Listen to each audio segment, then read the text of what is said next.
Callie of the Virginia Department of Transportation to discuss the 2022 VDOT paving plan and the proposed striping modifications to roadways being paved in the Lee, Springfield, and Mount Vernon districts.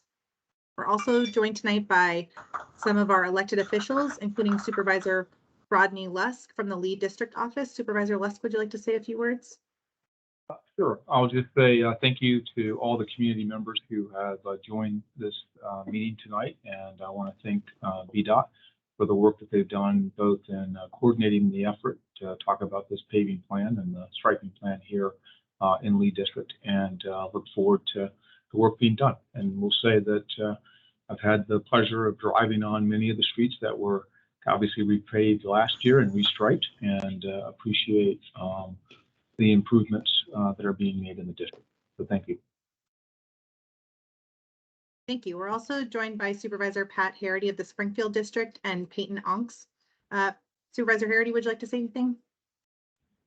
I'll just be real quick, echo Rodney's words, and glad we're getting to do some repaving even after that the winter we had. I used to like snow, but I like snow less once you learn real quick that all that snow removal cost comes out of the paving fund, the same maintenance fund. But anyway, look forward to the community's questions and concerns, and here to listen to you. Thank you. And then we're also joined by Peyton Smith, who is the staff of the Mount Vernon District with Supervisor Stork. Thank you for joining us, Peyton. Hi. And I think Supervisor Stork might be on the call right now. Supervisor Stork, are you on? We have a couple of cell numbers. Peyton, if you want to email me his number, we can promote him to be able to speak. Okay.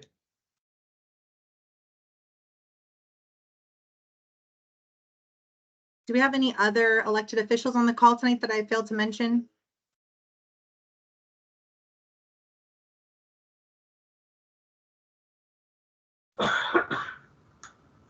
All right. Julie, I think that maybe you could try that 703 number and see if that is Supervisor Stork.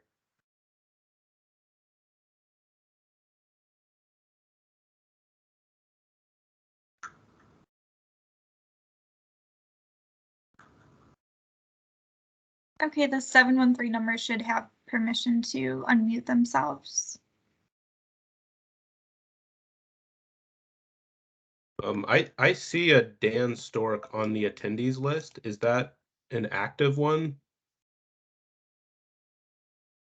No, it's not. Okay. And another meeting. Okay, well, we'll just go ahead and move on with the presentation, but if we're able to get Supervisor Stork on, we will do that. Thank you. All right, so thank you so much for everyone who joined us tonight, and we're just going to be getting started here. Fairfax County Department of Transportation and VDOT are here tonight in partnership. That's in a partnership that started several years ago. VDOT conducts an annual paving program for maintenance, which Huda will discuss in more detail momentarily. And this provides an opportunity for us to improve the markings on the roadway to better meet the needs of Fairfax County residents. So in this partnership, Fairfax County is really providing a value-added service. We review the roadways for opportunities to improve the striping, for a traffic calming effect, to add bike lanes or to add crosswalks, just as a brief overview. And we'll go into detail of all of those things that we do and the proposals that we have in these districts tonight. We coordinate with VDOT and the district offices and with you, the members of the community. So tonight we will share those changes under consideration and we'll collect any feedback from you all. So first up, we're going to discuss the 2022 repaving plan, and VDOT will go ahead and share their screen now. I'm going to stop sharing. Thank you, Lauren. Good evening, everyone.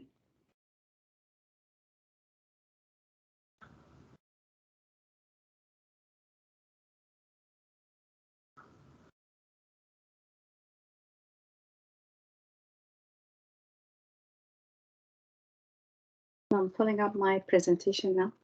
Do you see it?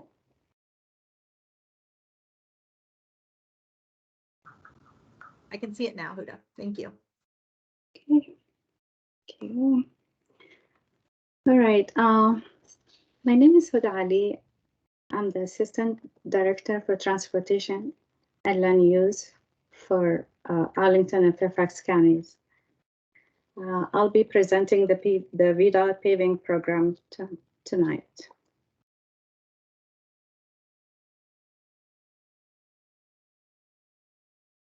So just to give a quick overview of what we're going to cover tonight, the statewide lane mile inventory and the district, Nova District inventory as well, the budget, the planning and construction.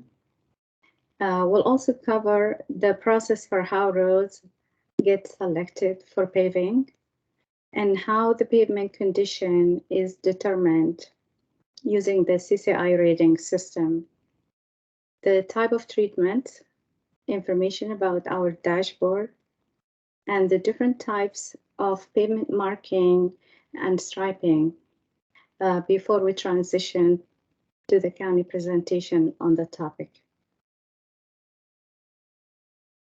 So on this slide, you can see here the Nova District has over 14,000 lane miles. To put that in perspective, it is equivalent to going to the West Coast and back. The actual number of mileage that we maintain in Nova might be actually higher because this number does not include the ramp mileage and the many recently added roads. So on this slide, you can see the breakdown of lane miles for our district. Over half of the mileage in Fairfax County alone. The other half is a split between Loudoun and Prince William counties. In Arlington County, we maintain only 2% of the roads, and this is mainly because we only maintain primary roads, and Arlington County and interstate actually. Arlington County maintains their secondary road.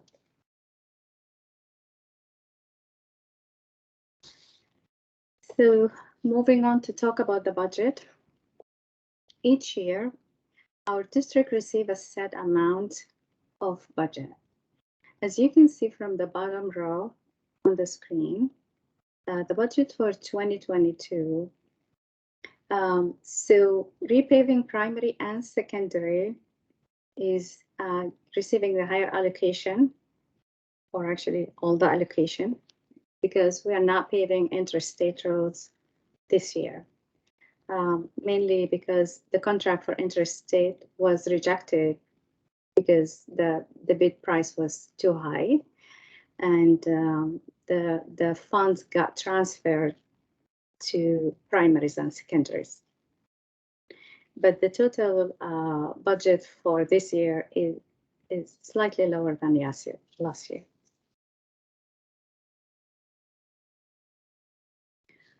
So in terms of planning and construction for paving, the construction is seasonal. It's seasonal, and it's typically takes place during the warmer weather month from spring to early fall. However, the planning process is a year-round process. The process starts in spring, going into summer with data collection. Over the summer into the fall, we start analyzing the data, determine how many roads needs to be paved, and compare that to the available funds. And at that point, we prepare schedules and coordinate with central office. At the end of the year in winter, we close out previous contracts and we put our new contracts out for bids, and we award and execute new contracts by early spring, actually late winter, by February and March of the paving year.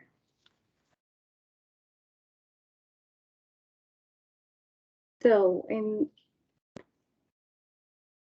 On this slide, actually, we're going to discuss a question that we get quite often. How do we select roads for paving? The process is generally data-driven based on several criteria. So pavement condition on current readings, traffic volumes, avoid locations with upcoming VDOT and locality projects, avoid locations where underground utilities projects are planned, and then we group projects for economies of scale.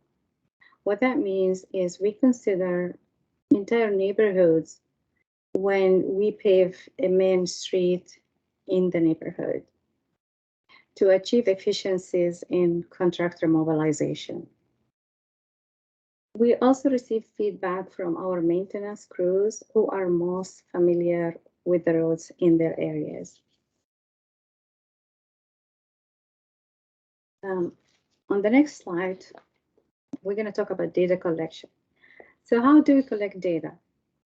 We do have contracts that drive the roads with highly equipped vans, which can automatically analyze the detected pavement condition.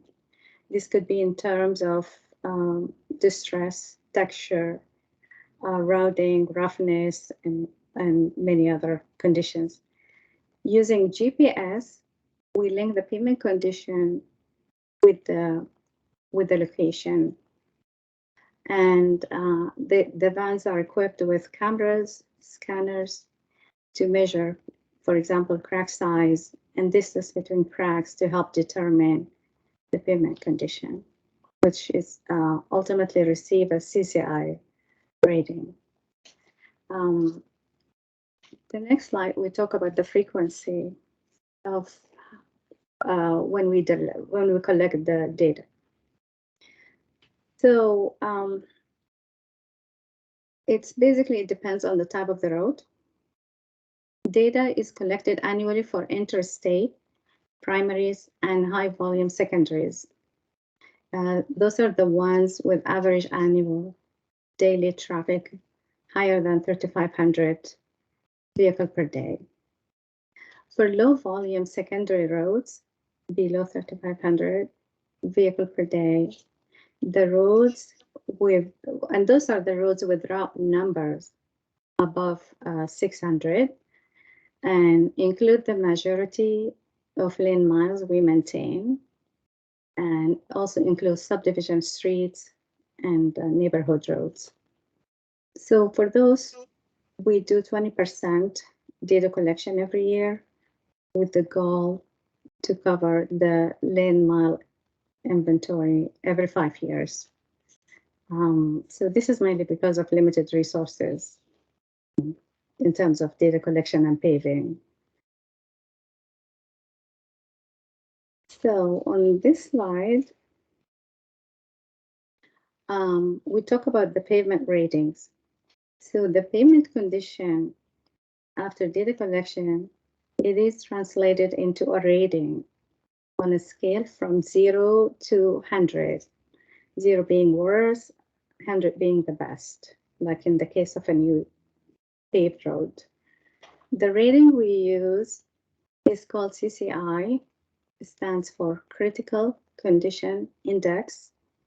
And we focus on very poor and poor roads. Those are the roads with sufficiency ratings below 60 CCI. We do not pave roads with ratings higher than 60 CCI.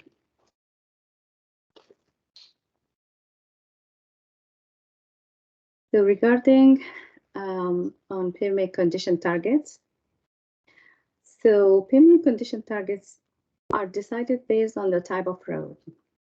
For interstate, high volume primaries and secondaries with more than 3,500 vehicles per day, our goal is to have 82% of the network at 60 CCI rating or above. For low volume primary and secondary roads, Those are the ones in red. Our targets are lower. This is because these roads carry much lower volume of traffic. And this is what we're going to focus on this year. So talking about the treatment types,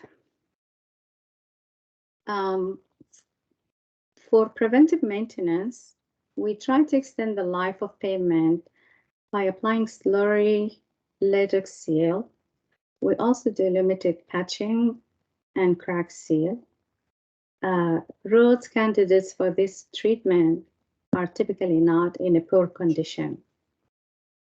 We also mill and overlay 2-inch most commonly and up to 4-inch, depending on the road condition. This treatment applied to roads in poor condition and represent the two treatments highlighted in gray, which are the most common in our contracts. In very rare conditions, we may have to replace the full pavement and rebuild the road. These are typically very old roads that were built to very old standards. So moving on to these slides to discuss some available online resources. So we have a couple of resources available online where the public can access and learn more about the pavement condition of the road and whether it's on this year's schedule. So what you see now on the screen is the pavement condition map. On this map, it's a snapshot of the current condition for Nova. Unfortunately, there is a lot of red. So it's color coded based on condition as explained on the legend, with red being poor to blue as in excellent condition. The map captures only roads maintained by VDOT. The rest of the gray areas may include city and town roads, which we do not maintain. For this slide, it is showing the paving plan for Nova District. So it is available for public right now, and it shows the road planned for repaving this year in red. As the paving season progresses, you will start seeing the different colors on the legend start appearing. It is an interactive map where you can enter a street address or a street name to find out if this road is being paved this year. If you click on the color line on the road, a box will pop up. And when you click the arrow, you could see the direct contact information of the VDOT construction manager. His name, his email, and phone number will be listed. And so he could be directly contacted for additional information. And I'll demonstrate shortly how to do a search on this map. So we'll conclude with this slide about the pavement marking and striping. So VDOT tried to take advantage of repaving to implement road striping in ways that will enhance safety and operation. Striping could range from replacing kind, as in put back what was existing before mill and overlay. We may occasionally restripe to improve traffic condition by extending a turn lane, for example. Lastly, and as Lauren mentioned at the beginning of the meeting, we take the repaving opportunity in collaboration and coordination with Fairfax County to implement new marking patterns like road diets, which reduce the number of travel lanes to be used to add on-road bike lanes routes, and pedestrian safety improvements, which will be Lauren will be speaking about in the next presentation in a few minutes. So this slide contains some helpful information. If you would like to report a problem regarding a road or a maintenance request, you can call the 1-800 for road number, or you can go online at MyPDOT and report the issue as well. Also includes the link for the pavement condition map and the 2022 paving map, which I'm gonna try to see if we can try that link now.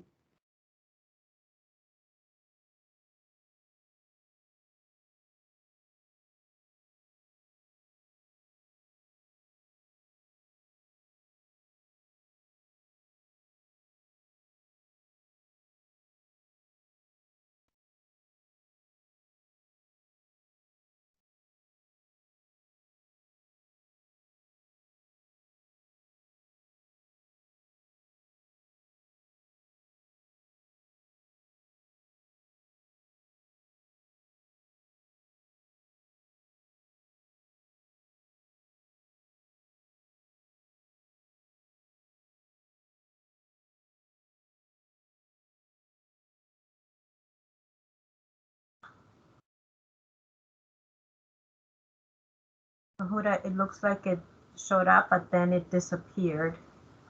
So I don't know if you want to give it a second try. I'm gonna try one more time. Do you see it? The map? Yes, now it's showing. Okay. So this is an interactive map. So you can zoom in and out. You can look up a road by typing the road name. For some reason, it's not accepting uppercase. So try to type in lower.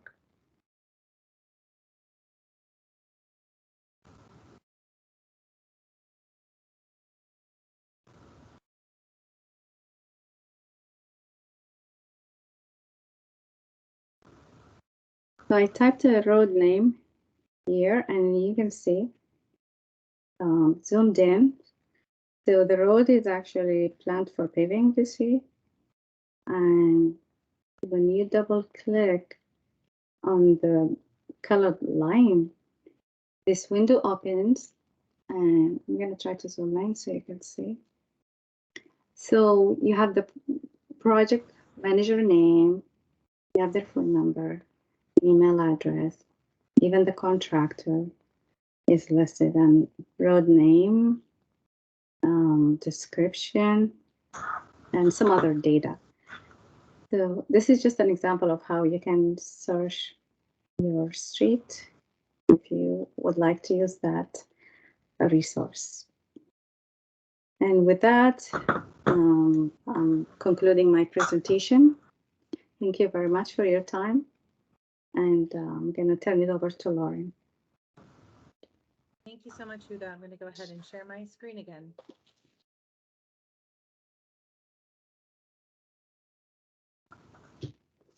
You all see my presentation now? Yes. Excellent.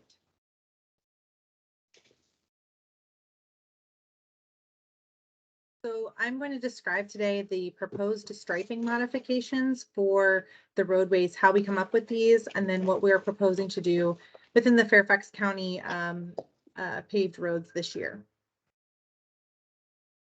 So this is really an effort, as I mentioned before, that's a collaboration between VDOT and FCDOT. We work together throughout the year, every year with this paving program. In the fall, as VDOT is developing their proposed paving roadways, we identify opportunities for improvements, including potential new crosswalk markings, widening shoulders and medians by shifting the existing lane markings, the potential for bus stop relocations, adding bike lanes, and adding turn lanes where appropriate. VDOT then develops sighting and striping plans and coordinates the implementation with their contractors. We at Fairfax County lead the public engagement and the coordination with our district supervisors. VDOT then identifies and reconstructs any substandard curb ramps and median roll-throughs throughout the repaved roads to improve accessibility. And Fairfax County installs bike lane, road diet, and crosswalk signage as needed. That continues after the roadways have been repaved and striped and into the fall, typically of the following and winter of the following year. So the crosswalk enhancements that we look at include updating existing crosswalks and adding new marked crosswalks. So we look for busy pedestrian crossing locations that don't have crosswalk markings to determine if those locations meet VDOT warrants for marked crosswalks.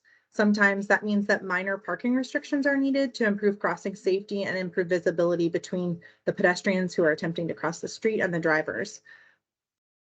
We also look to upgrade existing crosswalk striping from standard, or VDOT actually does this typically from standard to high visibility crosswalks that occurs near schools, near transit stations, and on high-speed roadways over 35 miles an hour and over.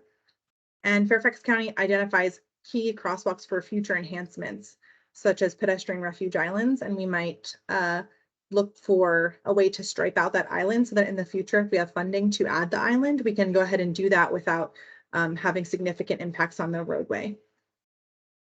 It reduces our cost as well.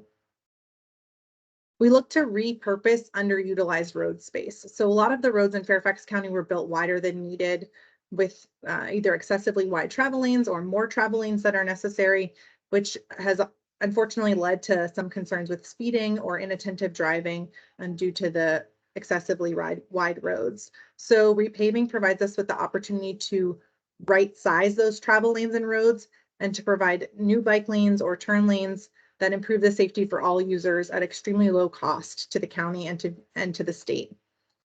The traffic capacity at signals is maintained and legal on-street parking is typically maintained except in cases where we have to restrict it for crosswalk markings, as I mentioned. And this really helps us implement the bicycle network that we have planned as a county in a way that's affordable and over time builds the bicycle network slowly but surely, as all of these roads eventually get paved. We also see something that we call the traffic calming effect. So these images show Annandale Road in the Mason District before and after we did the paving with the striping modifications. So in the before, there were speeding concerns. There was on-street parking that was marked, but the travel lanes were excessively wide. Then we narrowed the travel lanes to 11 feet in each direction and added bike lanes and left the parking in place. And that allowed us to see the top speeds on this roadway virtually eliminated. The median speed stayed similar, but the top speeds were nearly eliminated. We look to add the following 3 bicycle facilities on roadways in Fairfax County through the paving process. So the first is a shared lane marking, also known as a sharrow.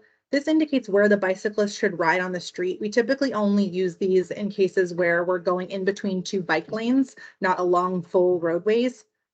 And that really indicates to a bicyclist if it's safer for them to ride in the middle of the road in order to be passed by a vehicle who needs to go all the way into the opposing lane of traffic, or if it's safer to ride closer to the curb where there's a wider lane and a vehicle may need to pass within the lane or only slightly going into the opposing lane.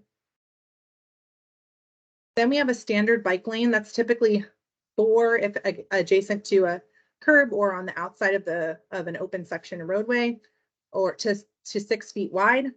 These bike lanes are just 2 striped lines with the bike symbol in between. And then we have a buffered bike lane, which is similar to a standard bike lane, but includes the addition of a striped buffer, which is typically between the bike lane and the roadway. It can also be between the bike lane and parked vehicles, sometimes both, especially if the parked vehicles tend to be in places where there's high turnover of cars and there's a lot of opportunities for people to open their door into the bike lane. We might put a buffer there to prevent the bicyclist from getting hit by an opening door.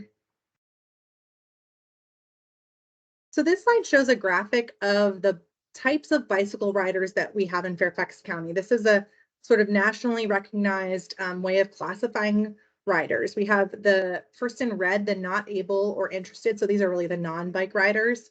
Then we have the interested but concerned group shown in blue. That's the majority of the potential bike riders that we have in the county. And those are people who might be less likely to ride on street bike lanes and more likely to ride on buffered or protected bike lanes, which means they're off of the street and away from traffic, or trails or sidewalks. And so we're not really targeting those users, unfortunately, with this program. Because of what we're able to achieve, it's really only meeting the needs of those strong and fearless or enthusiastic and confident bicyclists. Those are typically the standard primary users of standard bike lanes. So while we're not meeting the needs of all cyclists in the county, we do have other benefits of adding bike lanes. And so I'm going to go over some of those here on this slide. So one of the benefits, obviously, is increasing the comfort and safety of people bicycling. So some people may be comfortable bicycling on a road, but even more comfortable bicycling on a road with bike lanes, and increases their safety as well by having their own dedicated space. But for the other users, we see in the second box here that bike lanes can minimize pedestrians' exposure to traffic. So with the narrowing of the lanes, reduces the distance that pedestrians have to cross while they're exposed to vehicle traffic. Bike lanes also add a buffer between pedestrians and the traffic on the roadway. So that can make it more comfortable to walk, particularly where there's not a grass buffer in place, as shown in this image on the right. Then going down to the lower left, bike lanes help reduce traffic noise levels. So if we are reducing traffic speeds, that's reducing noise, that can reduce noise. And we can also benefit by having less passing, which can also reduce the noise in a neighborhood. If we do a road diet, which none of those we don't have any proposed this year, but sometimes we do that, and that can reduce our noise. And then lastly, bike lanes improve visibility for travel lanes. So when in this shown in this image, there's a car coming out of a driveway, and when the drivers on the roadway are shifted more toward the center of the roadway, it improves the visibility between those driveway or side street users to the cars on the roadway, which can really improve safety primarily for drivers on the roadway, whether they're turning in and out of the side street or just going along the main road. So now I'm going to get into the proposed changes by district. So the first district we'll go through is the Lee district. We have 2 roadways where we are proposing bike lanes and shoulders, and then I'll go over the crosswalks, which include other roadways as well. So the 2 roadways in the Lee district we're proposing are Lockheed Boulevard and Old Keene Mill Road. So on Lockheed Boulevard, we are looking between Richmond Highway and Harrison Lane. Right now there's 2 travel lanes. They have varying widths, and they have turn lanes at some intersections. There's some on-street parking, and there's some sidewalks, but there are gaps in the sidewalks on both sides, and there are no bike facilities other than the sidewalks or the street. Then on Lockheed Boulevard, we are proposing between Richmond Highway and Harrison Lane to add bike lanes by narrowing the travel lanes. And this would also require us to add pavement about 5 feet for about 600 feet in length on the south side near Huntley Meadows Park, because in that section, the roadway isn't wide enough. This is something that we do on a very unusual basis, but in this case, due to the need for people to bike between Richmond Highway and Huntley Meadows Park, we are going ahead and widening the roadway there in order to accommodate the bike lane all the way to the park. The legal on-street parking will remain in place. Then we have Old Keene Mill Road in the Lee district. This is between Greeley Boulevard and Lee Valley Drive. Currently, there's 4 travel lanes and turn lanes. There's narrow shoulders in some areas without curb and gutter. And then in some areas with curb and gutter, we have sidewalks, but they're not very well connected. And there are no bicycle facilities on the corridor. So the proposal is that we would narrow all travel lanes to 11 feet. Where the existing space is in the shoulder, where their existing space is an open section, so there's no curb and gutter, we would add the additional width to the shoulder, and that would provide a area for pedestrians to walk or bicyclists to ride their bicycle if needed, where there's no sidewalk. facility. It would just give them a little extra space if they're already doing that. It wouldn't be a formal pedestrian or bicycle facility. And then in the areas where there's already a curb and gutter, we would actually add that extra width to the median. There's not really a benefit in those cases to adding it to the outside of the road, but at the median in the future, we could potentially come through and add a refuge island. So this image on the right shows how we would widen out the median with the striping, and then how in the future it shows an example of a place where we did a formal pedestrian concrete refuge island where a pedestrian can go and wait in the middle of the roadway in a place that's designated for them. And that could be a future project at some places along this road. It's not necessarily something that we're going to do in the future, but if we do, this allows us to do it at a much lower cost. So then I'm going to go over the Lee District proposed crosswalk changes. So the first one is at Greeley Road at Bellamy Avenue. This is in both the Braddock District and the Lee District. We're not talking about other places in the Braddock District tonight, but this one is on the border. This is near West Springfield Elementary School. And what we're doing is proposing adding a crosswalk to allow people to cross the street here and get to the elementary school. And this would require parking restrictions, which are shown in yellow on this diagram. So this would, the parking restrictions ensure that a driver driving at or slightly above the speed limit can yield to a pedestrian in the crosswalk. They have enough time to stop for the pedestrian. The next crossing location is actually an existing crosswalk. It's at Greeley Road and DeLand Drive, where we're considering adding an additional parking restriction. My colleague was actually out there last week and spoke to maybe one of you who are here tonight, a member of the community, who indicated that this is a location where there's a lot of on-street parking due to the elementary school, which is like 200 or 300 feet off the screen to the south here. Again, we're on the border of Braddock District and Lee District, and the overflow elementary school parking is causing there to be limited sight distance to the crosswalk. So we're considering adding additional parking restrictions at this existing crosswalk. What this tends to do in places where there's overflow school parking is it just pushes the overflow school parking a little bit further down the street. It's not going to necessarily stop people from parking there altogether, but might just shift the parking over a little bit to allow for better visibility of that crosswalk. Then the last crosswalk proposed in the Lee District is at Summer Ridge Road and Westcott Hills Way. This is just east of Kingstown Village Parkway. And at this location, the sidewalk along the south side of Summer Ridge Road to the west ends. So people walking and bicycling have to cross the street to get to the trail on the north side. So we're proposing a new crosswalk there, and then parking restrictions shown in yellow. I'm going to go to the Springfield District. We just have one location where we're proposing striping changes to the corridor. That's at Old King Mill Road between Hillside and Rolling Road. This is currently 4 travel lanes with medians and turn lanes. There's sidewalks or trails with gaps on both sides and no bike facilities. And then similarly to in the Lee District, we're proposing narrowing all travel lanes to 11 feet. Where there's an open section where there's no curb and gutter, we would add that lane to the shoulder to provide space for pedestrians and bicyclists who are using that as a place to walk or bike. And then where there is a curb and gutter, we would add that space to the median in the event that we wanted to expand that median in the future to a formal refuge island. And then we have a couple of proposed crosswalks in the Springfield District. The first is at Autumn Willow Drive at Stringfellow Park. This is a trail crossing. There's would need to be a small proposed parking restriction in yellow. This is not adjacent to any or like in front of any residential homes. And then the second proposed crosswalk in Springfield is at Fair Lakes Boulevard and Sedgehurst Drive. This is directly across from the Fair Lakes Shopping Center. And then on the west side, that's on the east side, and then the west side, there's multifamily housing. And we counted 36 people crossing here in 1 hour, demonstrating a need for this crosswalk. And we're proposing it on the north side because that's where the ramps best align to create the most direct crossing.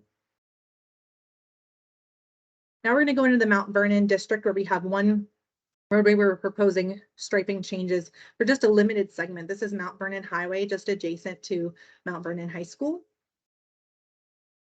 So today in front of Mount Vernon High School at Battersea Lane, there's an existing crosswalk that also serves Riverside Elementary School. There's 2 travel lanes, including a very wide southbound travel lane with on-street parking in that southbound direction. And that crossing at Battersea is there today, and there's no existing bike facilities. So there's a little rudimentary sketch here demonstrating that we propose to narrow the travel lanes throughout that whole segment, but then this is one section where it's particularly wide. The rest of the roadway doesn't have this additional width. But at Battersea Lane, we would go ahead and add a short northbound left turn lane and a short southbound right turn lane, both of those going into the Mount Vernon High School driveway. And then at the existing crosswalk, we would add a striped median island that would provide us the opportunity to put a future pedestrian refuge island of concrete. And then we'd add a short parking restriction on the west side, approaching the existing crosswalk to improve that sight distance again. And then that, as I mentioned, there's a little basic sketch of what that might look like. And then the picture on the bottom shows where we've done that elsewhere. This is a location also in the Mount Vernon district on Fry Road. And we actually did come in later and add that pedestrian refuge island of concrete on Fry Road, right where that striped island is in this image. So again, we're here to collect feedback from the community. The paving related comments will go to VDOT. Those could include existing paving concerns, and they can be submitted via the VDOT portal. After we'll talk about things at the meeting today, but after the meeting, you're welcome to submit comments to the VDOT portal, which is my.vdot.virginia.gov. Or you can call their number 1-800-4ROAD or 367-7623.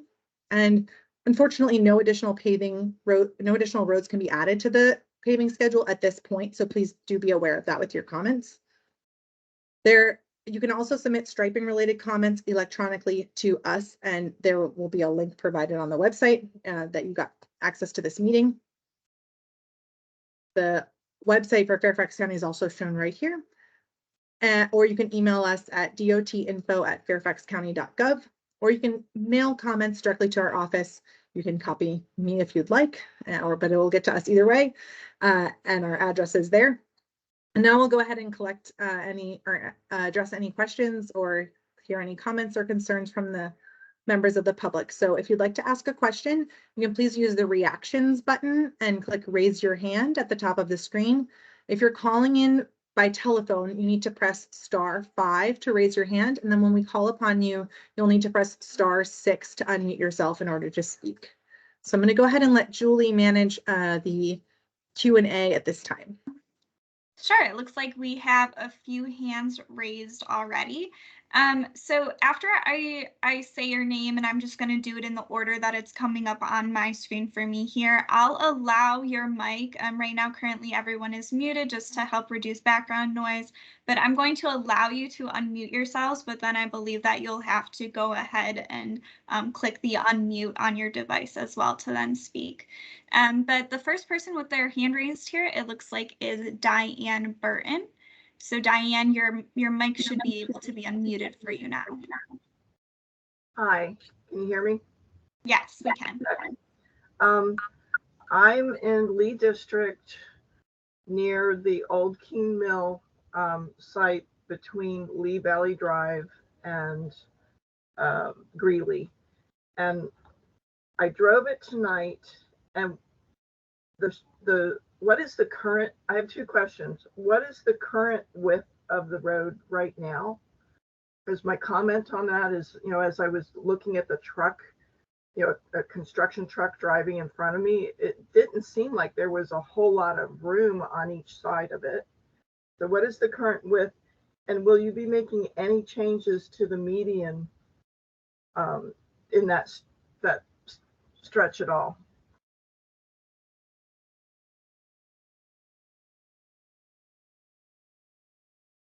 Can you repeat the stretch again that you're referring to?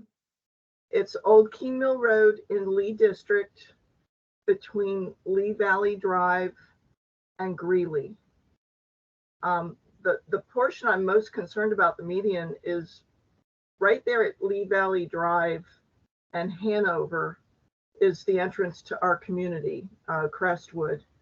And that median there has the Welcome to Springfield sign And I believe the garden club has a little bit of a garden space there. And I was wondering, are you going to be changing any of the median in that stretch? Sure. So right now, the lanes in that segment are approximately 12 feet wide all the way across. So by reducing the lanes to 11 feet, and I'm sorry, I'm getting feedback. If you could please mute yourself. Thank you. By reducing the lanes to 11 feet, we will make up approximately 6 feet of width that will go back to the median. So we won't be modifying well, it'd be actually 4 to 6 feet, depending on the width of the roadway at each location. But we won't be modifying the concrete in the median, just the width that's striped. So moving those yellow lines, the shy line between the median and the travel lane, just moving that over slightly to make that median wider by striping only, not by concrete.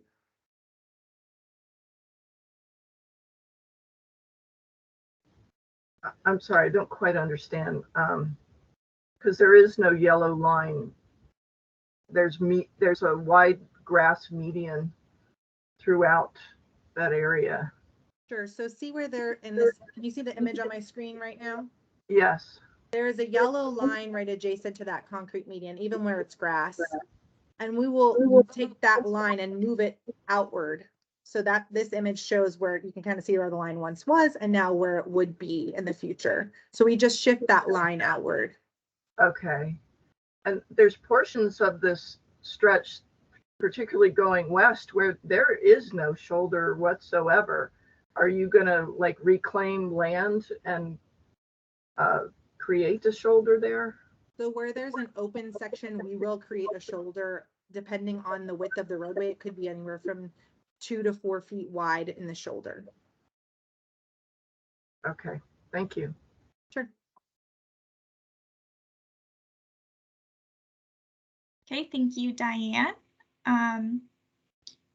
Looks like the next person with a question is Tyler Key. Tyler, I am allowing your mic for you to unmute yourself. Hey guys, you can hear me? Yep. Cool. Thank you for subjecting yourselves to our comments. I came here to just kind of generally advocate for more bike lanes and facility for vulnerable road users and whatever. And it's disappointing to hear that the only bike lane treatments being considered are the ones that were in the slide before. I live really close to the treatment that was recently applied on Telegraph Road. And I guess, unsurprisingly, according to the pie chart, I hardly ever see anybody using it because vehicle speeds on Telegraph regularly exceed 40 miles per hour, and there's just no way that can be safe. So, like, I've looked at the bike master plan that you guys referenced before, and is there any contact or person we can reach out to get more involved with that and make it like more substantial and potentially actually useful? Because I think the kinds of treatments that are being applied here are actually worse than doing nothing, because it's making a greater investment and expecting no return. Thank you for your question. So we actually are in the middle of a process of updating the bicycle master plan and combining it with our existing countywide trails plan, and that's called the Active Fairfax Transportation Plan. And if you go to our website and search for that, you can learn more about that process of updating that comprehensive plan. And so we had existing public outreach to discuss that, and we'll have future. We have a web map where you can input your concerns, locations where you have barriers to walking and biking, where you'd like to see improvements. And we'll continue to have public engagement through this process in the next year and a half of developing the plan. So yeah, please stay engaged with that effort and contact us if you have any questions about that. That's being managed by my colleague, Nicole Winans. Okay, and you said that was Active Fairfax? It's called the Active Fairfax Transportation Plan. Okay, thank you. Sure.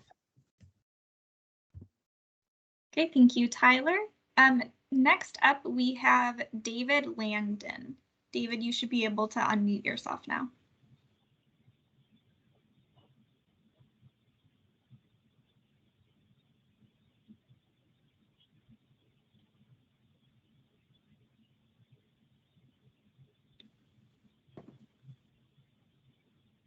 David, it looks like you're still muted on our end. If you're able to see the mic button at the usually at the top of it. Okay, perfect. We can hear you now. I'm sorry. That's Yeah, okay. I'm from the Lake Dever Road neighborhood in Lee District. And we're very pleased to see a number of roads in our neighborhood will be repaved this year. They definitely need it. I'd just like to understand the timing and the communication around the repaving.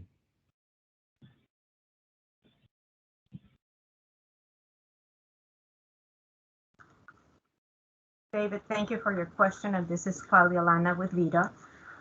So the paving season has started. Some roads are actually, I heard this weekend about some of the roads that were getting paved in the Queensgate area. And it will continue to be paved throughout the time when the weather allows into the fall.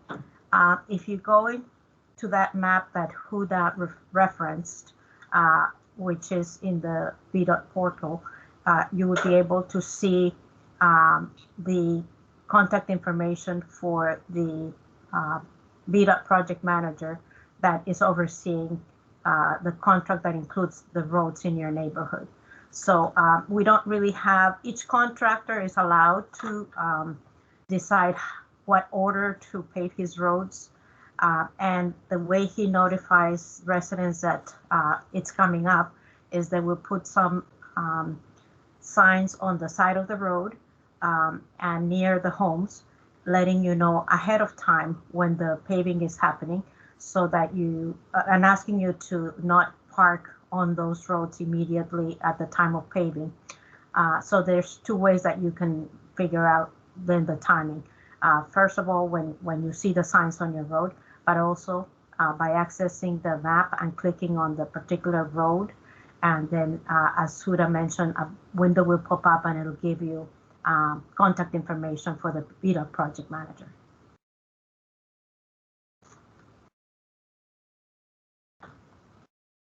I hope that answers your question, Dave. Thank you very much. Sure. Great. Next up, we have Dale Rumberger. Dale, you should be able to unmute yourself now.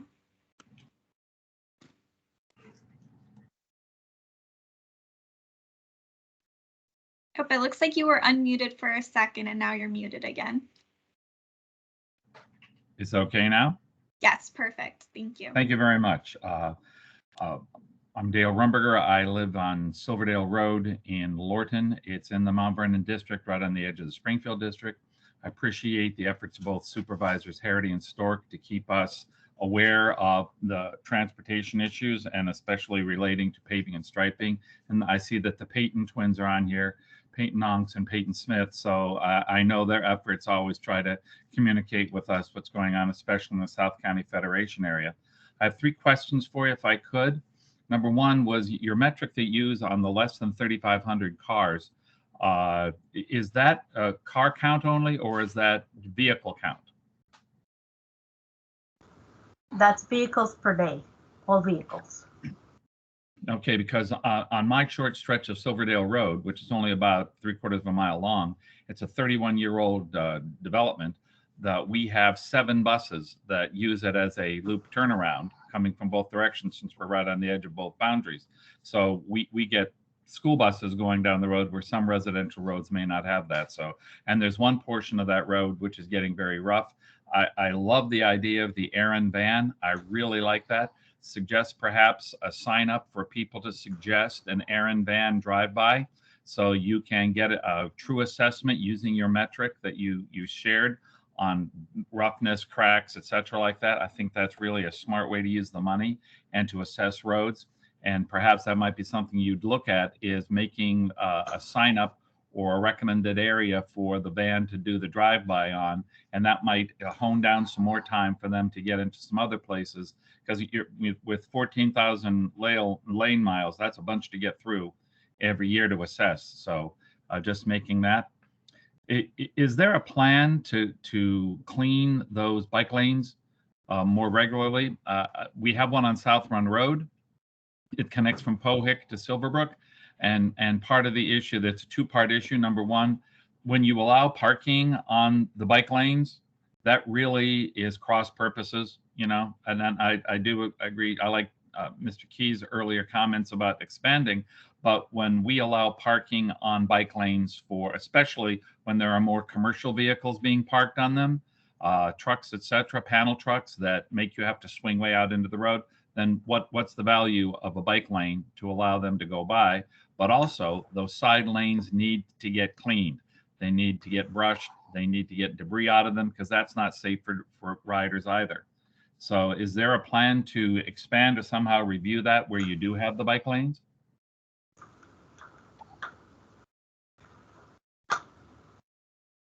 I'll defer to Fairfax County on the question of the parking and bike lanes. In terms of cleaning the bike lanes, we don't have a normal kind of a schedule of cleaning roads in a specific order. We soon after the winter season, when we have a lot of material that has been deposited because of the snow season, we do have maintenance go out there and do cleaning. If there's a specific area that you're concerned about, I can bring it up to our maintenance folks to go out and clean that area. But I can't say that we have a program per se to clean bike lanes. It's done along with general cleaning where we are seeing debris accumulate or impacting drainage. But is there a specific area, Dale, Mr. Lander, that you can think of? I was noticing most specifically along South Run Road, but then again, it's hard to clean it when you have the commercial vehicles parking on it. So it's a weave in and out. So I'm not sure what you'd actually accomplish. I like the idea of the bike lanes getting identified. I just think if we have them, we have to maintain them different than we maintain the road, because the gravel and that from the winter, small stone on bike riders, that's especially with the thin tire bikes, that's not a good, safe situation. And we've done so well, I think maybe if we just linked in through the active transportation plan and making it aware to the bike riding public that they can maybe make some suggestions into places to look at. The gentleman speaking of going up Telegraph Road, agree on the speed there. Don't know what you're going to do about the speed there, but it appears that some of that roadside seemed to be clean.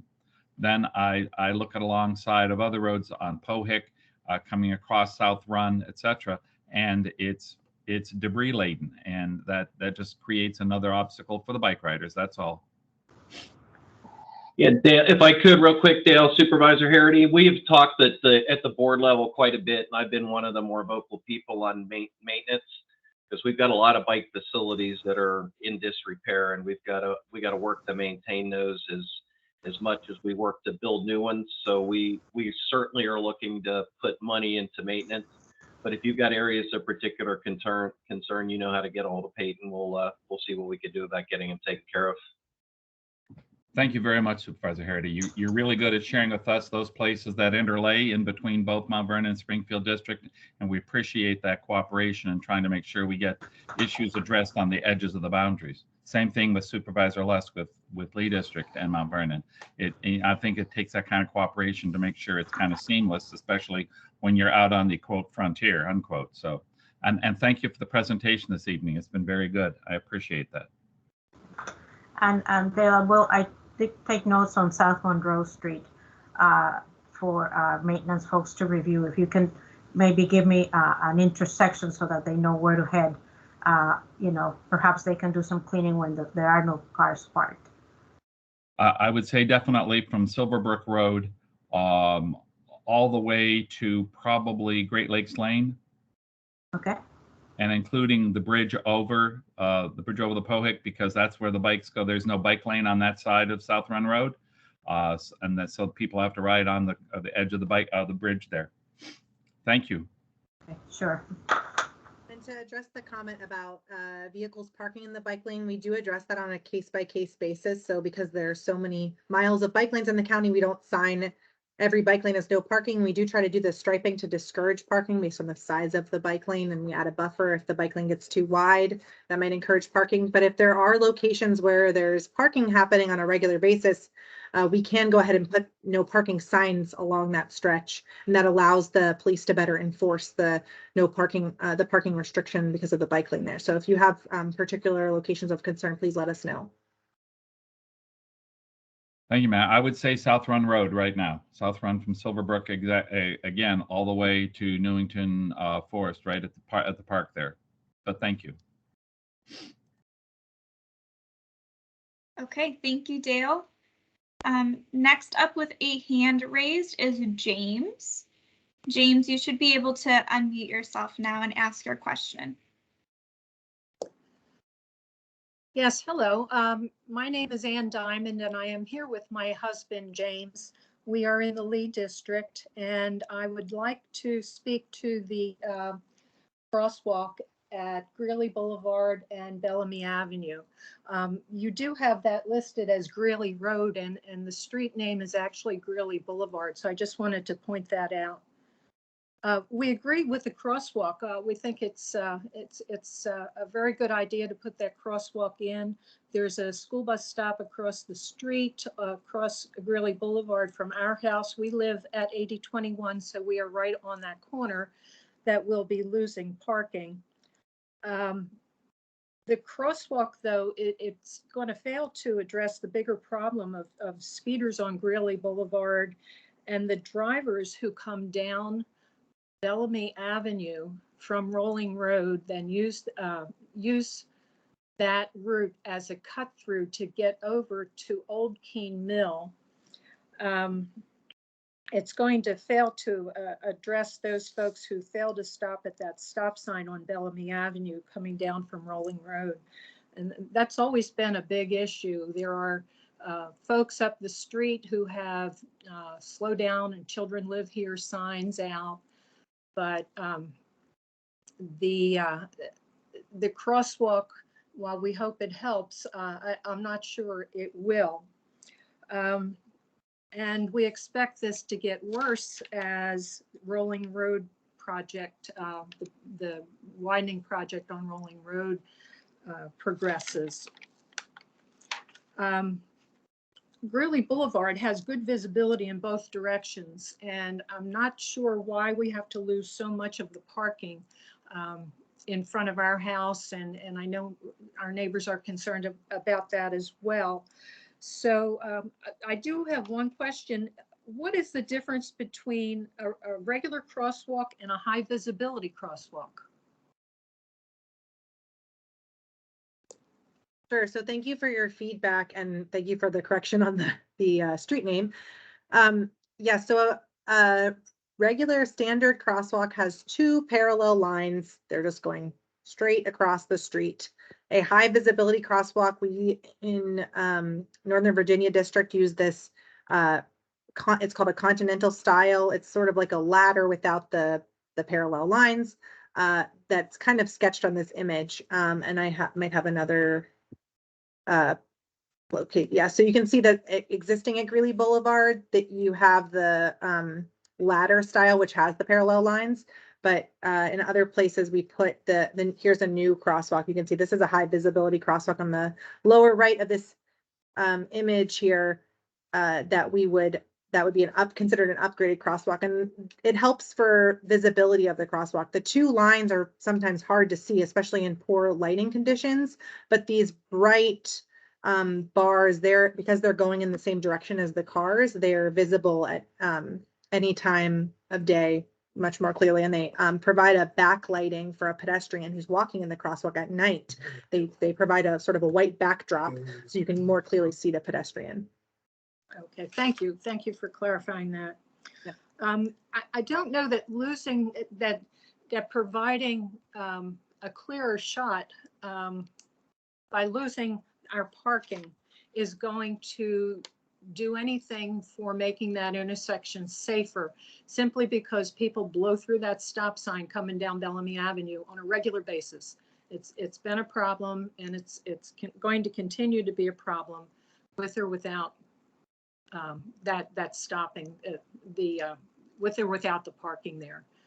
So thank you for letting us have the opportunity to speak to this.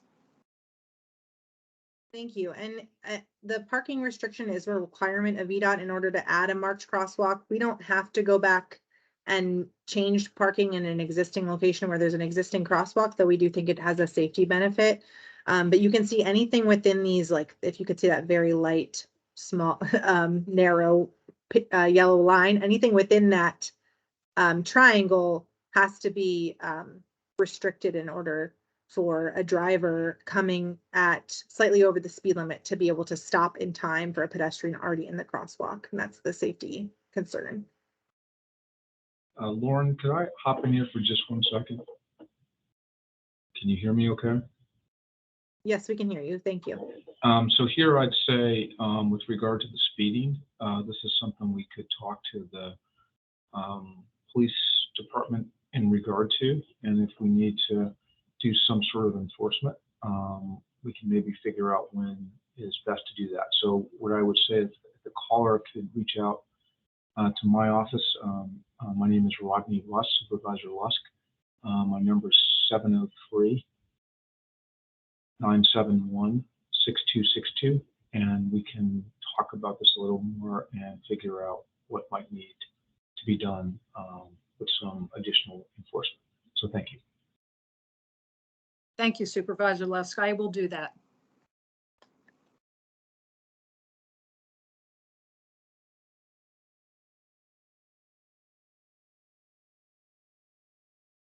Great, thank you very much. It looks like next up with a hand raised is Jeff. Jeff, you should be able to unmute yourself now to ask a question. Hi, thank you. I have a specific question about Lockheed Boulevard and a more general question about Lockheed Boulevard. I was just trying to get the specifics about that. So are the bike lanes are on both sides of Lockheed Boulevard continuously throughout from Route 1 to Harrison Lane? Is that correct? That's correct. That's what we're proposing. And how wide are those bike lanes? They would be 4 feet adjacent to the curb and gutter, and also in the open section, I believe. I can double check the draft plans on that. Okay, yeah, that sounds good. The concern I had going into this, because I saw the on the website it said that all parking would be preserved, and I got the idea that this was intermittent. This bike lane would be intermittent. In the parking sections there, it would be 5 feet of bike lane at least, and I'm gonna just double check to make sure that it is continuous.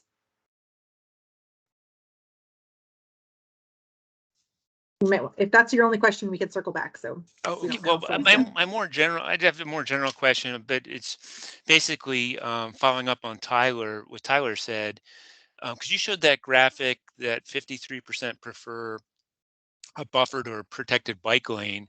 And my more general question is, why are there no protected bike lanes in Fairfax County? We do have several locations where we are designing and currently planning protected bike lanes.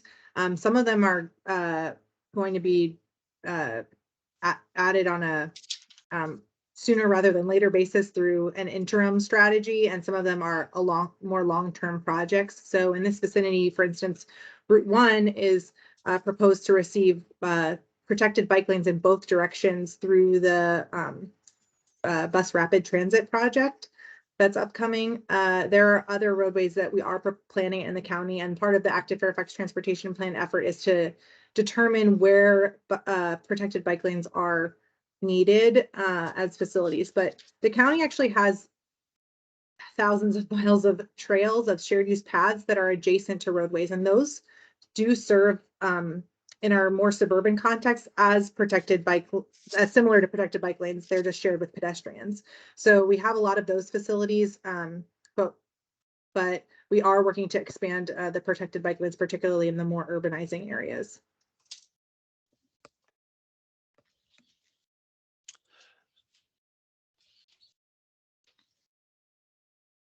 Thank you. Lauren, were you able to find the answer about the continuity of the bike lane, or should I skip to the next person? You can go to the next person, and I can circle back to that. Okay, sounds good. Thank you, Jeff. We'll circle back on that last question that you had. Next up is Megan Babcock. Megan, you should be able to unmute yourself now. Thank you. Can you hear me? Yes. Thank you. My name is Megan Babcock. I live at 8101 Greeley Boulevard, and I'm in the Lee District. I'd like to address the proposed crosswalk on the corner of Greeley and Bellamy. My home is on that corner, and this property has been in my family since 1968. I've never seen or heard any accidents at this intersection involving cars or pedestrians, and I'm not sure what or who's driving this change to add the crosswalk. The speed limit on both roads is 25, and it's a residential road. There's already an established crosswalk on Greeley in front of the elementary school for the student walkers that live on the other side of Greeley. I'm also not sure how the two crossings were selected. People cross Greeley Boulevard in all directions at this intersection, and I don't think a painted crosswalk is going to change that. I did see the gentleman who was taking the pedestrian count. That was during the time when COVID was still affecting the way people pass on sidewalks. I'm a walker myself, and I know firsthand that we crossed wherever it was convenient to avoid an oncoming person. On some walks, I would cross Greeley 4 to 6 times. And now that the COVID concerns have eased a bit, I think that the need to cross the street to avoid other walkers has also eased. The biggest issue I have with the proposed proposed no parking zones. You're eliminating all the parking in front of my house, as well as large part on the opposite side of Greeley. My next door neighbor has 3 generations living in their home. They use their driveway and all of their street parking with their vehicles. I have 3 adult children who visit me frequently, and they park on the street in front of my house as to not block me or anyone else in my single car driveway. I'm concerned as to where they will park after you've eliminated all of that parking. In addition, I understand that no parking signs will be installed. I don't believe they belong in a residential neighborhood, and I think they detract from the quality of the neighborhood. I believe the loss of the parking and installation of no parking signs will also negatively impact the value of my home. Will the tax assessor take this into consideration when they determine the value of my home? I'm sure a potential purchaser will. I oppose the crosswalk, but I mostly oppose the no parking areas and signs. I'm asking that you please use the funds for this project for maybe a more appropriate purpose. Thanks for listening to my concerns, and I appreciate your time. Thank you. Just to address a couple of the questions there, we did conduct a pedestrian count. As you mentioned, it sounds like you saw the person counting. We counted this location on a Friday afternoon in September of 2021. I guess it's open to interpretation as to whether or not that we still had increased walking and biking due to COVID. We did see a rise in walking and biking during the initial lockdown period that somewhat dwindled. But we did count 24 people crossing at this location in an hour, which meets VDOT's warrant for a marked crosswalk. All crosswalks are all intersections with speed limits of under 35 miles an hour are a crosswalk. So this is just formalizing the crosswalk with markings. But that's the impetus to looking at this location and the crossing. Also, as someone mentioned earlier, Bellamy has a lot of connectivity, so it's that's primarily why we looked at that location as opposed to any other location along Greeley, is because of the connectivity on Bellamy indicates that it's more likely to have more pedestrians crossing there. Yeah, real quick, this is Supervisor Harity. Was this complaint based? I live in the neighborhood. I grew up in the neighborhood. My sister lives around the corner, and my son's now living in my mom's house around the other corner. But was this complaint based, or how did we identify this intersection? No, this was, as I mentioned, identified just because we do a review of all the roadways that are being repaved for places where we think that there's pedestrian activity. And then we have people count those locations to determine if there is enough pedestrian activity to warrant a crosswalk. So that's how we identified it, just based on looking at the area and thinking that there might be enough people crossing there, and then confirming that with the count. Did we look at any other intersections on Greeley, or just this one? No, we did not look at other locations on Greeley, but if we have others to consider, we can at this point still look at others. So this one qualified during the height of COVID? In September 2021. Okay.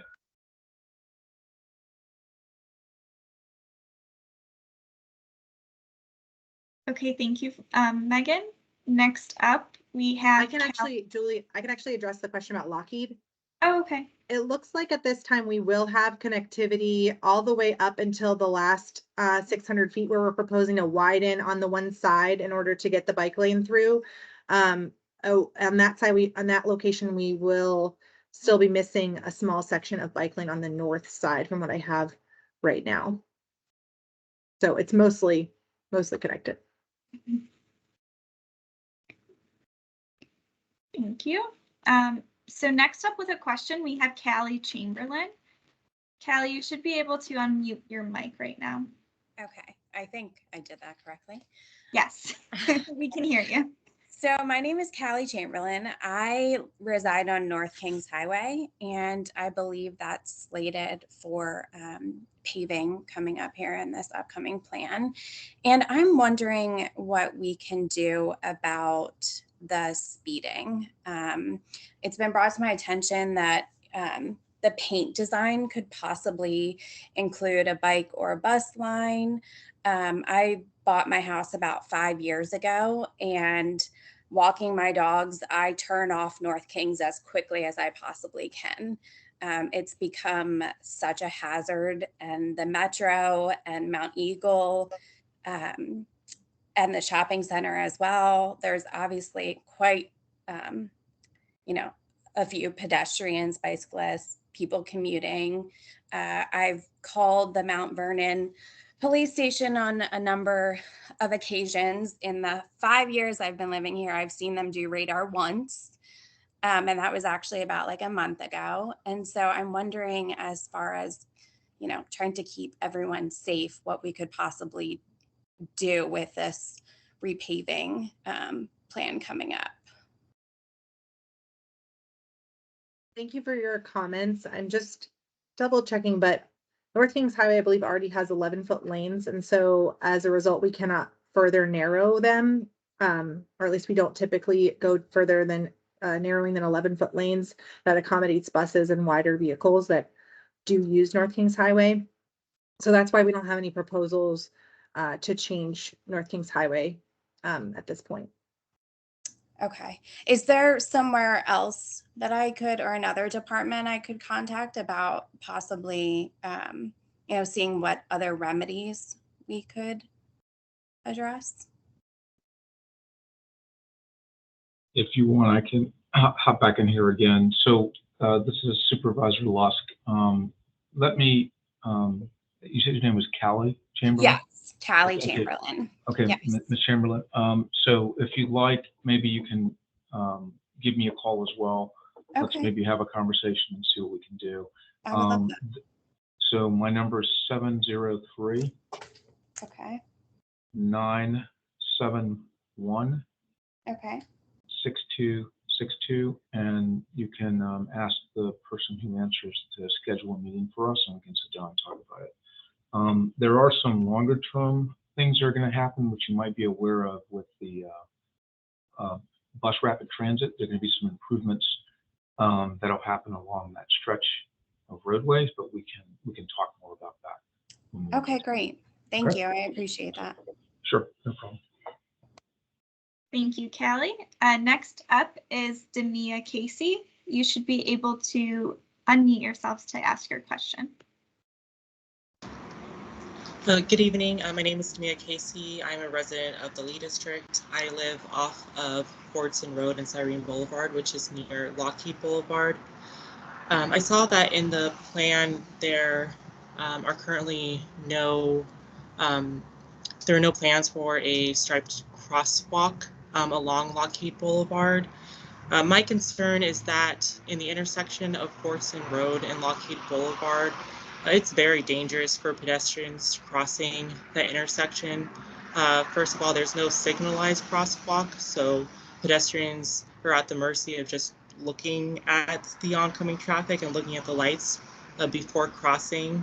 And with the lack of striped crosswalks, I think it makes people a bit more hesitant to cross. I've had incidents myself trying to cross in that area, going over to the CVS. There are other shopping areas, sites in that area. And I've, had incidents where a car is almost, they had to go hit their brakes really hard to avoid hitting me, even though I thought I had the right of way. So I'm wondering if there's going to be any plans to look at the possibility of adding a crosswalk there in addition to the bike lanes that are already planned. Thanks for your feedback. So at Fordson and Lockheed, there is an existing signalized intersection and it is missing legs of the crosswalk. So I think that's what you're referring to. And because this program is strictly looking at signing changes and marking changes on the roadway, we're not, we don't have the capacity or the budget to add crosswalks at signalized intersections, but we do have this location flagged for potential future improvements with potential future funding. So we are aware of the missing crosswalk crosswalks at that location and the dangers there. We did not look at any other locations on Lockheed for potential new crosswalks that are unsignalized. So if you have any particular locations where you think that there's enough pedestrians, again, we need a minimum of 20 per hour in an hour to crossing there at any location, then please let us know so we can go ahead and evaluate those. Okay, thank you.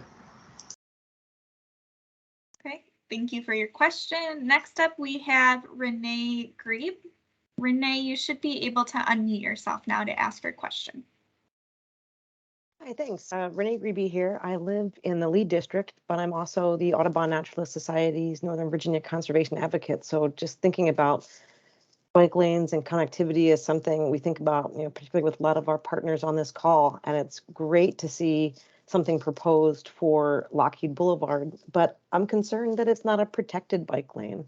We had a few questions about that already. I was really pleased to see in the restriping page, there's a link to a PDF for a driver's guide to bike lanes, and actually separated bike lanes are part of that. But then it wasn't shown in this presentation. You only went as far as buffered. So I guess, what's the thing holding us back here from really introducing these more protected bike lanes on Lockheed? So at this time, it's just the constraints of this program that's holding us back. So that's why I cut that graphic short today, because we don't have the ability to, a protected bike lane would require substantial capital investment and reconstruction of the roadway, either through widening it to accommodate a buffer and a protected area, protected buffer, or through adding it a bit behind the curb. So it's just the constraints of this particular program that doesn't allow us to do protected bike lanes. We are in the business of trying to add protected bike lanes on our roadways in the county. Again, through the active Fairfax Transportation Plan, we'll be making more updates, including more protected bike lanes. Could I ask a quick follow-up to that? When I look at the graphic, and this just might be my naivety, the graphic on the PDF link from that site, it looks like the main difference between a buffered bike lane, which is that what's being proposed on Lockheed? On Lockheed, we only have enough width for a standard bike lane. Gotcha. That's definitely disappointing. And that's even with the extra 5 feet, which seems really worthwhile getting that extra 5 feet. even with that, we won't be able to get a buffered bike lane. That's right. Yeah, there's very limited width and there is a lot of parking on the street today, so we are trying to preserve that. Well, consider this a vote for really pushing the limits here and trying to get us to where we need to go when we have an opportunity. Thank you. Thanks for this presentation.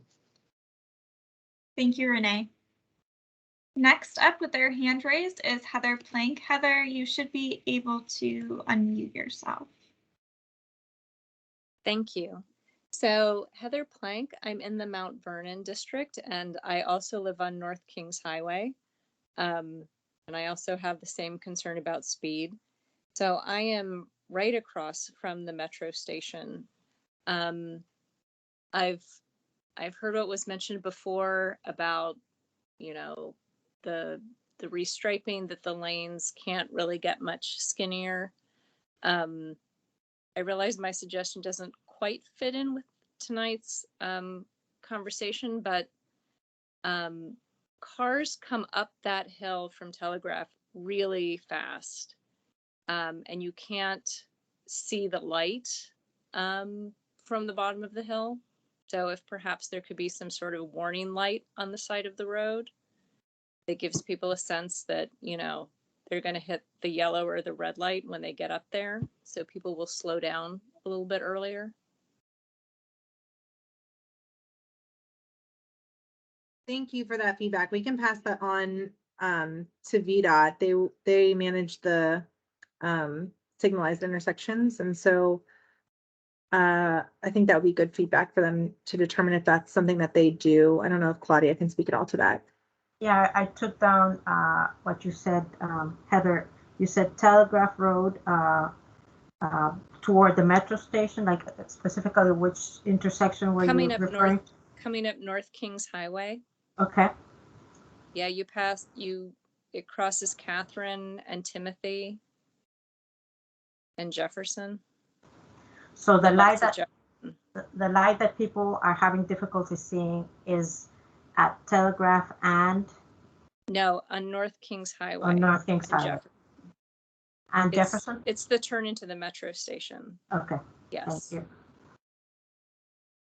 Okay, Lauren, that's okay. I'll send this over to our traffic engineering group to review. Appreciate that comment, Ms. Blank. Thank you. Thank you, Heather. Next up with a question is Alexis Glenn. Alexis, you should be able to unmute yourself.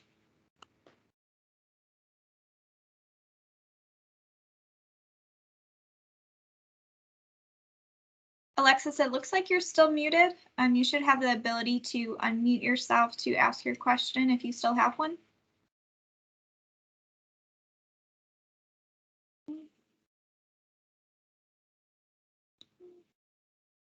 Well,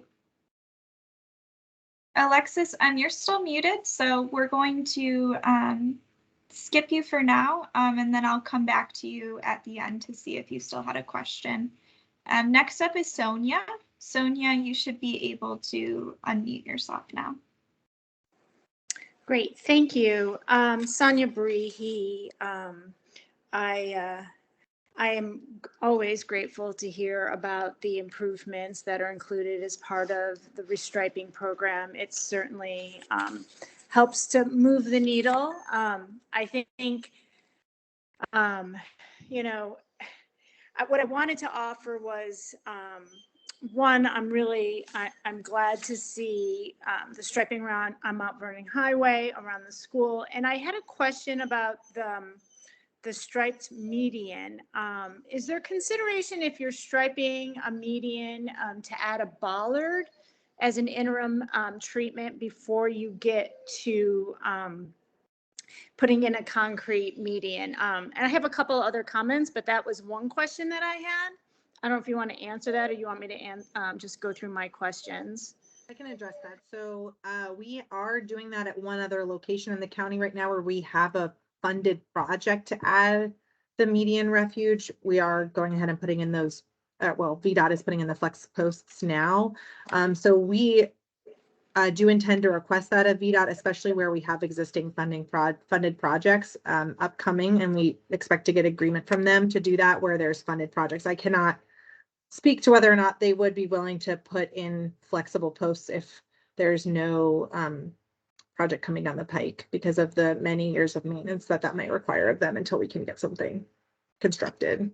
Yeah, I think, and I would obviously advocate that, having those flex posts do offer more of a barrier and a visual for drivers to see pedestrians that are crossing in that area, and would certainly appreciate the ability to use them more often, because I think sometimes getting permanent concrete medians just takes a long time and money. So thinking about less expensive, more quick turnaround on some of these improvements would be helpful. I also wanted to understand the Lockheed Boulevard bike lane thing again. So we have continuous bike lanes all the way, except for 600 feet on one side. Is that what I heard?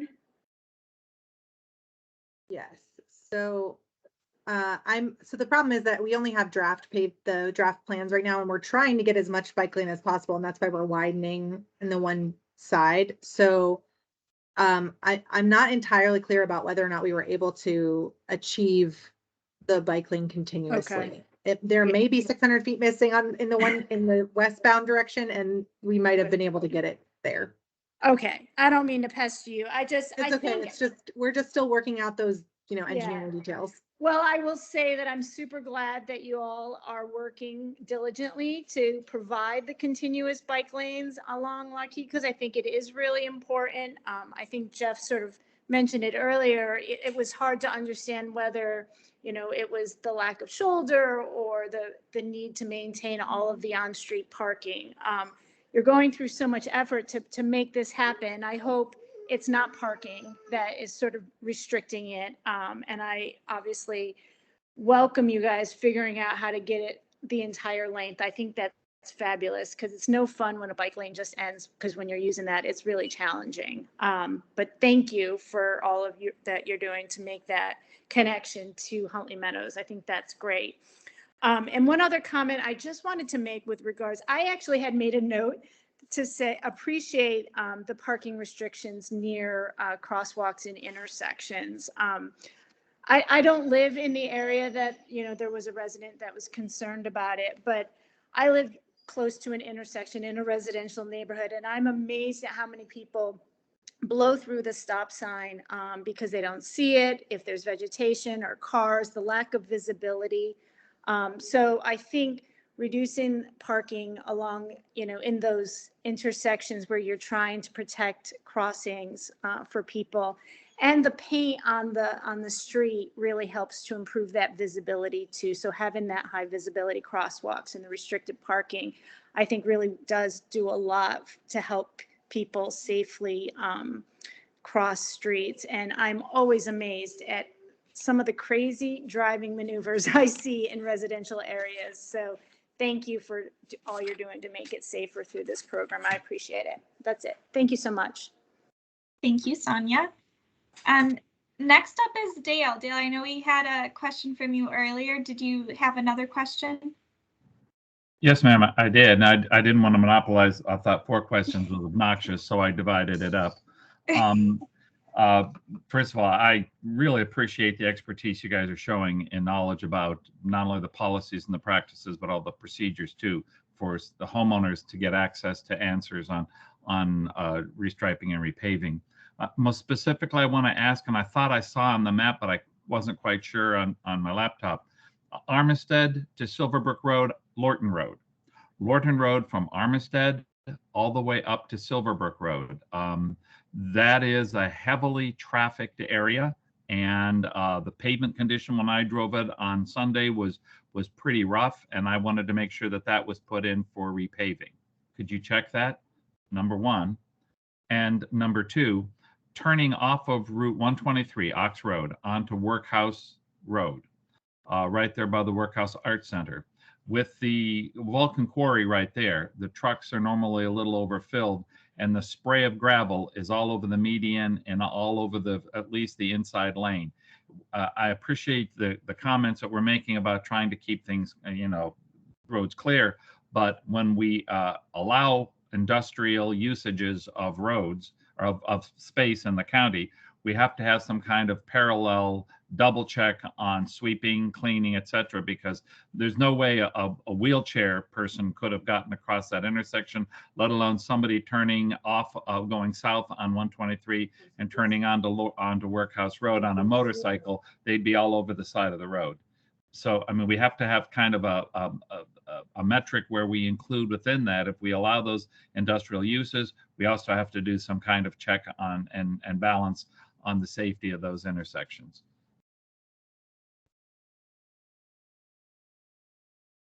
That's what I had. And Julie's smiling, so it's a good sign. But most specifically, that the repaving from Armistead all the way to Silverbrook Road, Lorton Road, being repaved from there. I think I can take this one. Thank you. So for that section of Lorton Road, it's been deferred to next year. There is currently a study is done by the county for potential transformation of Lorton Road into a main street. So that was the reason why it was delayed. Well, okay, I'm on that 2040 task force. I serve on that, and it's a 2040 task force, number one. But number two, if you were to drive your errands van over that right now, I'm not sure you'd get good data because the bounce would be that great. I really do need you guys to take a look at that sooner than next year, because it's just, there are 440,000 passengers that use the Amtrak train station there, use the auto train in a year. That traffic alone added into that. We have to change the metric of how often that area is paved. On any given day, starting at 11 o'clock in the morning, the traffic queues up on Lorton Road, trying to turn in there, especially when the weather changes and you have a month or 6 weeks of weather change on both sides in the spring as well as in the fall. And now that road is a major connector into 95 and industrial traffic off of Richmond Highway, and with the BRT, which will not extend to us until starting 2030, that truck traffic will even be greater. So I would ask if there's any possibility to have that reviewed earlier than next year, having that repaved, because it's already in horrible shape. And especially when I look at some of the residential roads that are getting repaved that are nowhere near that same condition, I would question, we need to review that, if you would, please. Thank you. Well, thank you for bringing that to our attention. We will review again with the county and see if we can do anything this year, but it is scheduled for next year, for sure. Thank you. Okay, thank you, Dale. Next up with a question is Jason. Jason, you should be able to unmute yourself to state your question now. Hi, I'm in Lee District, and I appreciate everyone offering their briefs and presentations. My question was for, I have a very specific part of Who's Road that I'm interested in, and I've been trying to get involved in this conversation. And so to be honest, like after researching this for over a year and how they approach, road markings and repaving, it's still very, to me, it seems like an opaque process. And I'd like to know more about how better to get involved in this like multi-year sequence to get somewhere, because it's, I'm looking for, on our stretch of Who's Road, we have, in the bike master plan, it's, there's supposed to be increased safety treatments for the bike, for the shared use roadways, but it's a fast road. It's 35 miles an hour, which means people drive even faster. So I just like to offer the feedback that the process for giving feedback is often send an email to either VDOT or someone at Fairfax County. I've spoken, I've corresponded a little bit with my supervisor's office, but I don't necessarily see that that feedback is really going anywhere. So that's just my perspective at this point, but I look forward to participating in future discussions. Thank you. Can I hop in here as well? Sorry. This is Supervisor Lusk again. So we do listen to the communities and take that feedback and share it with the staff, both at the Department of Transportation at the Commonwealth level of the state, and then also at our local Fairfax County Department of Transportation. So we can, if you'd like, I'll give you my number as well. We can have a conversation about this. I want to make sure that you know that we are available to understand which areas need to be considered and prioritized, and we've consistently been doing this over the last, I've only been a board member now for 2 years, but over the last 2 years, we've done that with community input. So my name is Rodney Lusk, Supervisor Lusk, phone number 703-971-6262. So feel free to give me a call. Thank you. Thank you. Thank you, Jason. Next up, we're going to try Alexis again. Alexis, do you want to try to unmute yourself to ask a question?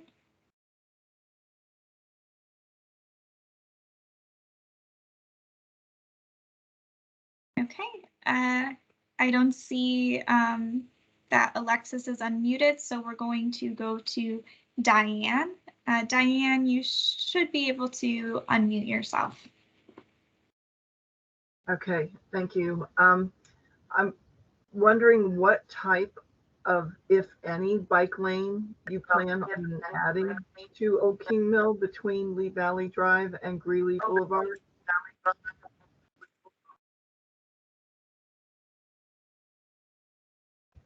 Hi, Diane. Thank you for your question. So due to the width of the roadway and the limitations of this program, we're not able to add a bike lane at this time to Old King Mill Road. This is Supervisor Harity. If I could interject, one of the projects that I have identified and been pushing as my top bike lane project is actually a paving the shoulders and doing a bike lane on Old King Mill Road. I think it's something that would be a very useful connection. It was not able to be funded in this, but it is on the unfunded improvement list for bicycle projects, and hopefully one day it will happen. And I'm not sure the paving project that we got in front of us is a step in the right direction or not, but I have hopes that one day we will get the bike lane, because I think that is one that will get used.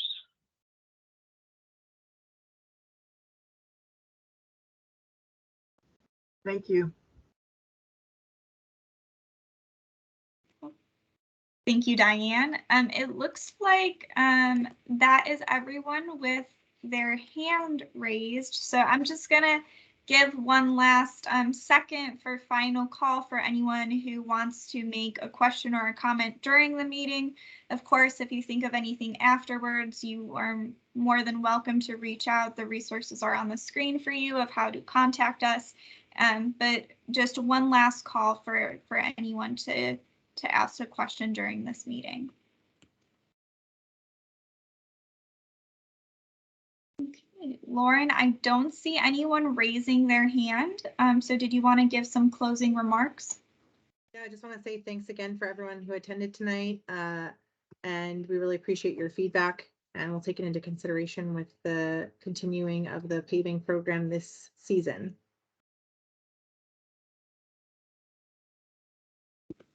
So unless anyone else has any remarks, we'll go ahead and end the meeting now. Thank you all very much and have a great evening. Night. Thank you for your participation. Good evening. Thank you. Good night.